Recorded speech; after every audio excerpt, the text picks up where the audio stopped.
మైదుకూరు నియోజకవర్గం వైఎస్ఆర్సీపీకి కంచుకోట. అంతకుముందు కాంగ్రెస్ పార్టీకి కంచుకోట.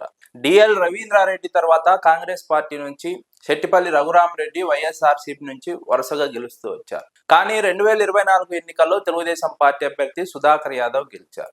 దీనికి చాలా కారణాలు ఉన్నప్పటికీ వైఎస్ఆర్సీపీ ఇప్పుడు పుంజుకునే ప్రయత్నం చేస్తోంది. వయసు పైబడినప్పటికీ శెట్టిపల్లి రఘురామరెడ్డి నిరంతరం ప్రజల్లో ఉండే ప్రయత్నం చేస్తున్నారు. తన పట్టును నిలుపుకునే ప్రయత్నం చేస్తున్నారు. పార్టీ కార్యక్రమాలను యథావిధిగా నిర్వహిస్తున్నారు. క్యాడర్ కు అండగా నిలుస్తున్నారు. అదే సమయంలో ప్రజలకు అండగా నిలుస్తూ వారి సమస్యలపైన శెట్టిపల్లి రఘురామరెడ్డి పోరాడుతున్నారు. ముఖ్యంగా తెలుగుదేశం పార్టీ అవినీతి అక్రమాలపైన ప్రశ్నిస్తున్నారు. నియోజకవర్గంలో అభివృద్ధి చేస్తామని ఎన్నికల్లో హామీ ఇచ్చి అధికారంలోకి వచ్చిన సుధాకర్ యాదవ్ అధికారంలోకి వచ్చిన తర్వాత అభివృద్ధి పేరుతో అవినీతికి అక్రమాలకు పాల్పడుతున్న విషయాన్ని ప్రజల్లోకి తీసుకువెళ్తున్నారు శెట్టిపల్లి రఘురామరెడ్డి. ఎందుకంటే ఎన్నికల్లో హామీ ఇచ్చారు అభివృద్ధి చేస్తామని, ఇప్పుడు అభివృద్ధి పనుల పేరుతో నాసిరక పనులు చేస్తూ అందులో అవినీతికి పాల్పడుతున్నారన్న విషయాన్ని ప్రజల్లోకి బలంగా తీసుకెళ్తున్నారు. ప్రజలు కూడా ఈ విషయంలో శెట్టిపల్లి రఘురామరెడ్డి వాదనకు మద్దతుగా నిలుస్తున్నారు. వైఎస్ఆర్సీపీ హయాంలో సంక్షేమ పథకాల అమలు విషయంలో ప్రజలు సంతృప్తితో ఉన్నారు. ఇప్పటికీ కూడా నేరుగా ప్రజల అకౌంట్లలోకి అప్పుడు సంక్షేమ పథకాలకు సంబంధించినటువంటి నగదు జమ అయ్యాయి. సంక్షేమ పథకాలను అమలు చేశారు. కానీ ఇప్పుడు సంక్షేమ పథకాల పేరుతో ఎన్నికల్లో హామీ ఇచ్చి ప్రకటించి ఇప్పుడు ఆ సంక్షేమ పథకాలను సరిగా అమలు చేయకపోవడం ప్రజల్లో అసంతృప్తికి కారణమవుతోంది. వైఎస్ఆర్సీపీలో వచ్చినటువంటి సంక్షేమ పథకాల గురించి, ఇప్పుడు వస్తున్న సంక్షేమ పథకాల గురించి ప్రజలు బేరీజు వేసుకుంటున్నారు, తేడా తెలుసుకుంటున్నారు. ముఖ్యంగా సంక్షేమ పథకాలు ప్రకటించింది తెలుగుదేశం కూటమి ప్రభుత్వం, కానీ వాటి అమల్లో మాత్రం జాప్యం చేస్తోంది, ఆలస్యం చేస్తోంది. ఇక్కడ కేవలం సంక్షేమ పథకాలను ప్రకటించడమే ముఖ్యం కాదు, వాటిని ప్రకటించిన తర్వాత ఎన్నేళ్లలోపు వాటిని అమలు చేశాము, ఎంత సమయం తీసుకున్నాం అమలు చేయడానికి, దానివల్ల ప్రజలకు ఎంత లబ్ధి జరిగిందన్నది చాలా కీలకం. ఇప్పుడు తెలుగుదేశం పార్టీకి ఇదే మైనస్ గా మారుతోంది.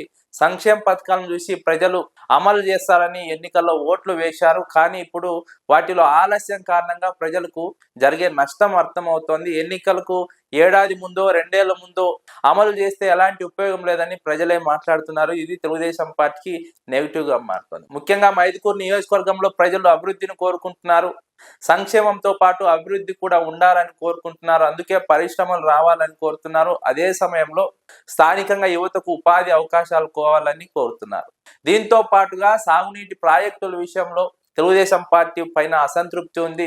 పెండింగ్ లో ఉన్నటువంటి ప్రాజెక్టులను పూర్తి చేస్తామని హామీ ఇచ్చారు ఎన్నికల్లో. ఇప్పటికీ ఆ హామీ అమలు చేయకపోవడం, పూర్తి కాకపోవడంతో ప్రజల్లో అసంతృప్తి ఉంది. ముఖ్యంగా రైతుల్లో అసంతృప్తి ఉంది. మైదుకూరు నియోజకవర్గంలో ఎక్కువగా రైతాంగమే ఉంటుంది. రైతాంగమే ఇక్కడ కీలక పాత్ర పోషిస్తుంది ఎన్నికల్లో. అయితే ఎన్నికల సమయంలో పసుపు రైతులకు గిట్టుబాటు ధర కల్పిస్తామని, ఇన్పుట్ సబ్సిడీ ఇస్తామని, పెండింగ్ లో ఉన్నటువంటి సాగునీటి ప్రాజెక్టులను పూర్తి చేస్తామని, నిర్మిస్తామని హామీ ఇచ్చారు.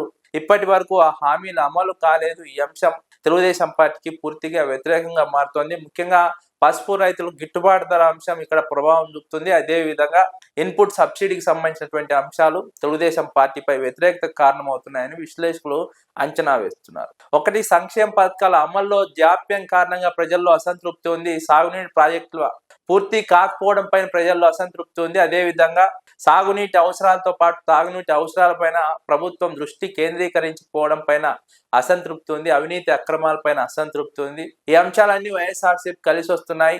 గత ఎన్నికల్లో వైఎస్ఆర్సీపీ ఓడిపోవడానికి ప్రధాన కారణం రెడ్డి సామాజిక వర్గంలో ఉన్నటువంటి కొంత ఓటు బ్యాంకు చీలడం. డిఎల్ రవీంద్రారెడ్డి కారణంగా కొంత ఓటు బ్యాంకు చీలింది. ఆ వర్గం మొత్తం తెలుగుదేశం పార్టీకి బహిరంగంగా మద్దతు ప్రకటించడం కొంత మైనస్ గా మారింది. అదే సమయంలో దళిత ఓటర్లలో చీలిక కూడా ఇక్కడ వైసీపీ కొంత మైనస్ గా మారింది. మామూలుగా ఇక్కడ ఉన్నటువంటి బలిజ సామాజిక వర్గం ఎన్నికల్లో గెలుపోటములను నిర్ణయిస్తుంది. 2019 ఎన్నికల్లో టీడీపీ వైసీపీ మధ్య ఇక్కడ ఉన్నటువంటి ఓట్లు చీలడంతో వైఎస్ఆర్సీపీకి పాజిటివ్ గా రిజల్ట్ వచ్చింది. కానీ 2024 ఎన్నికలు వచ్చేసరికి టీడీపీతో జనసేన పొత్తు కారణంగా ఇక్కడ ఉన్నటువంటి బలిజ సామాజిక వర్గం గంపగుత్తగా తెలుగుదేశం పార్టీకి మద్దతు పలకడంతో, ఓటు వేయడంతో తెలుగుదేశం పార్టీ అభ్యర్థికి 20,000కు పైగా మెజార్టీ వచ్చింది. మైదుకూరు చరిత్రలో తెలుగుదేశం పార్టీ ఈ మధ్య కాలంలో ఈ స్థాయిలో మెజార్టీతో గెలవడం చాలా అరుదైనటువంటి విషయం. అయితే గత ఎన్నికల్లో జనసేన పార్టీతో పొత్తు పెట్టుకోవడం కారణంగా తెలుగుదేశం పార్టీకి అడ్వాంటేజ్ వచ్చినట్టుగా విశ్లేషకులు అంచనా వేస్తున్నారు. కానీ అధికారంలోకి వచ్చిన తర్వాత తెలుగుదేశం పార్టీతో జనసేన పార్టీకి విభేదాలు కొనసాగుతున్నాయి. పనుల విషయంలో, పదవుల విషయంలో తమకు ప్రాధాన్యత దక్కడం లేదన్న అసంతృప్తి జనసేన పార్టీలో ఉంది. ఇదే అంశం వచ్చే ఎన్నికల్లో ఖచ్చితంగా ప్రభావితం చూపుతుంది. బలిజ సామాజిక వర్గం కూడా తమకు లబ్ధి జరుగుతుందని ఓటు వేశారు. కానీ తెలుగుదేశం పార్టీ వ్యవహార శైలి వల్ల బలిజ సామాజిక వర్గంలోని జనసేన పార్టీలోని అసంతృప్తి ఉంది. ఇది వైసీపీకి వచ్చే ఎన్నికల్లో కలిసి వచ్చే అంశంగా విశ్లేషకులు అంచనా వేస్తున్నారు. ముఖ్యంగా రఘురామ్ రెడ్డి ఇక్కడ క్యాడర్ ను కాపాడుకుంటున్నారు, పార్టీ కార్యక్రమాలు నిర్వహిస్తున్నారు, యాక్టివ్ గా పనిచేస్తున్నారు. అదే సమయంలో చీలినటువంటి రెడ్డి సామాజిక ఓటర్లను దగ్గరికి తీసుకోగలగాలి. అదే సమయంలో దళిత ఓటర్లను ఏకం చేయగలగాలి. బలిజ సామాజిక వర్గానికి చెందినటువంటి ఓటర్లను తన వైపుకి తిప్పుకోగలిగితే ఖచ్చితంగా ఇక్కడ వైసీపీకి వచ్చే ఎన్నికల్లో ఎడ్జ్ క్లియర్ గా కనిపిస్తుందని విశ్లేషకులు అంచనా వేస్తున్నారు.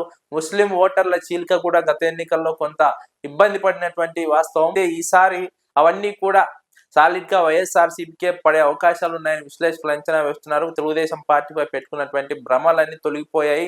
ముస్లింలలో కూడా మార్పు వచ్చింది. మళ్ళీ వైసీపీ వైపే ముస్లింలు మొగ్గు చూపుతున్నారన్న విశ్లేషణ మైదుకూరు నియోజకవర్గంలో ఉంది.